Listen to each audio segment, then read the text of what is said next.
আর বাপের দেশে সে যদি 5 বার প্রধানমন্ত্রী হইতে পারে, প্রেসিডেন্ট জিয়াউর রহমানের ছেলে হিসেবে একবার রাষ্ট্রপ্রধান হওয়ার যোগ্যতাও কি আমি রাখি না?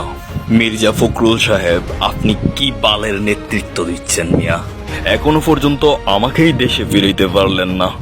সেই ইন্ডিয়াতে বসেই হিন্দুদের তার হাতের মুঠোয় নিয়ে নিয়েছে। রাজনীতি বুঝেন মিয়া?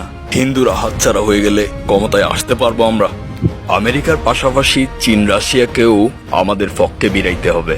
যত টাকা লাগে আমি দিব, যে কোনো মূল্যে হিন্দুদের দলে নিয়ে আসেন।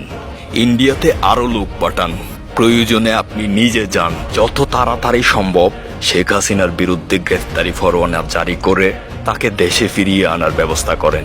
ডক্টর ইউনূস, জামাত শিবির আর ছাত্র মাত্র এদেরকে আমি হ্যান্ডেল করব। নির্বাচন 6 মাসের মধ্যে দিবে নাকি 9 মাসের মধ্যে দিবে সেটা মিয়া পরে দেখা যাবে। সবার আগে শেখ হাসিনা আর তার মন্ত্রী টন্ত্রীদেরকে জেলে ঢুকানোর ব্যবস্থা করেন। সাথে সজীবকেও 2-3টা মামলা দিয়ে দেন। যাই হবার হোক সেটা পরে দেখা যাবে।